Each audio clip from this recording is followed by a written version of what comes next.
देखिए, मैं राम जन्मभूमि ट्रस्ट के द्वारा मुझे निमंत्रण मिला, ऐसे चीफ इमाम होने के नाते मुझे जाना के लिए।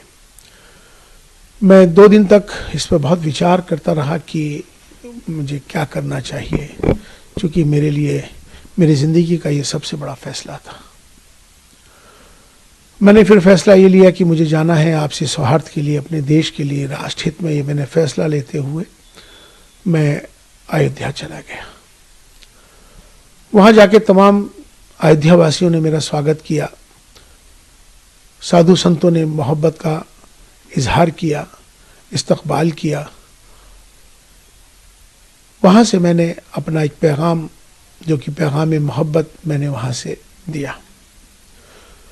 वो पैगाम मोहब्बत जो था, मैंने उसमें कहा कि हमारी सबकी जातियाँ ज़रूर अलग हो सकती हैं, हमारे पंथ ज़रूर अलग हो सकते हैं, हमारे इबादत करने की तरीके, पूजा पद्धति अलग हो सकती है, हमारे सबके धर्म ज़रूर अलग हो सकते हैं, लेकिन हमारा जो सबसे बड़ा धर्म है इंसान और इंसानियत का है।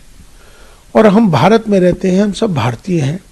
आओ हम सब मिलकर भारत को मजबूत करें, भारतीयता को मजबूत करें, राष्ट्र सर्वोपरि है।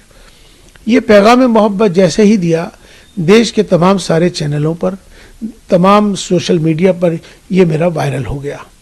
वायरल होने के बाद उनको सबको ये मालूम हो गया कि इमाम साहब, चीफ इमाम साहब वहाँ पहुँच गए और उन्होंने ये फतवा जारी कल किया है। वैसे तो मुझे 22 जनवरी की शाम से ही तमाम मेरे नंबर्स पर अलग अलग जगहों से मुझे धमकियाँ आने लगी, मेरे खिलाफ नफ़रत अंगेज़ माहौल बनाने लगे, मेरे खिलाफ उन्होंने जो अब शब्द जो कहने के होते हैं वो कहे। तमाम मुझे अलग अलग जगहों को, मुझे, मेरे परिवार को तमाम बहुत सारा बुरा भला कहा जाने लगा। इसी बीच में कुछ फ़ोन्स कॉल आए जिनको मैंने रिकॉर्ड कर लिया है, उनके नंबर्स, जिन्होंने मुझे जान से मारने के लिए, मुझे बहुत ज़्यादा तकलीफ़ देने के लिए जो इस तरह के फ़ोन आए, वो भी फ़ोन आए, माफ़ी के भी फ़ोन आए। तो लास्ट में कल रात को ही एक फ़तवा जारी हुआ है, जिनका नाम है मुफ्ती साबिर हुसैनी कासमी, जो शख्स एक इंस्टीट्यूट चलाते हैं मुफ्तियों का, जिनका मुफ्ती क्लासेस के नाम से उनका चलता है। मैं उनको जानता नहीं हूँ, मेरी उनसे कोई जानकारी नहीं है, लेकिन ये सोशल मीडिया के माध्यम से, वो तमाम देश भर के इमामों के माध्यम से मेरे पास अलग अलग जगहों से फतवा आना शुरू हो गया था। चूँकि उन्होंने ये, इसमें मेरा एक नंबर है, मेरा मोबाइल का नंबर उन्होंने इसमें ये मेंशन कर दिया है अपने फतवे के अंदर, जिसमें उन्होंने साफ तौर पे मेरा नंबर जाहिर करके तमाम पूरे देश के लोगों को मेरा नंबर दे दिया, इमामों को दे दिया, ये फतवा जारी कर दिया।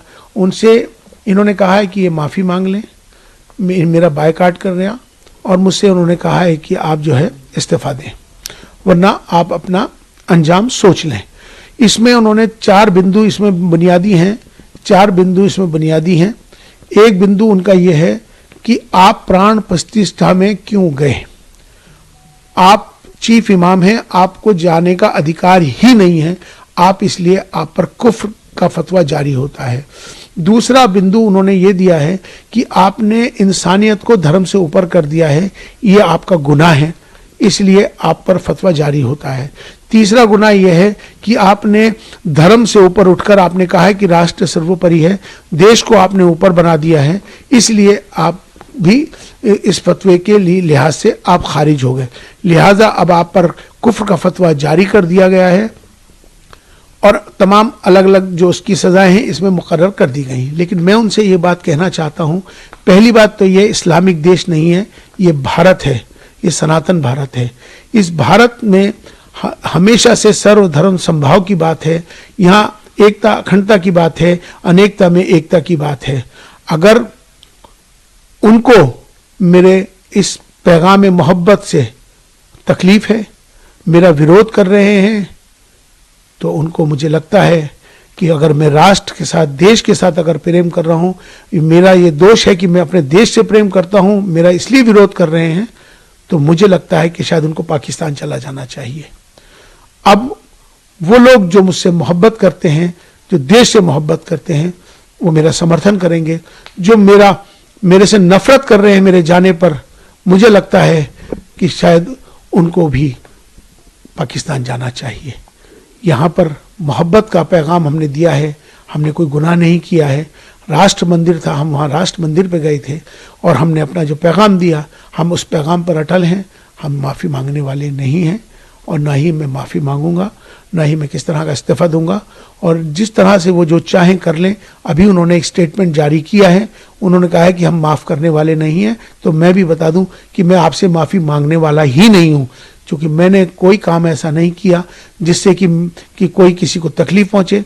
मेरा का मकसद है, अपना देश है, देश हमें देता है सब कुछ, हम भी तो कुछ देना सीखें। ये भाव सबके अंदर आना चाहिए। राष्ट्र सर्वोपरि है।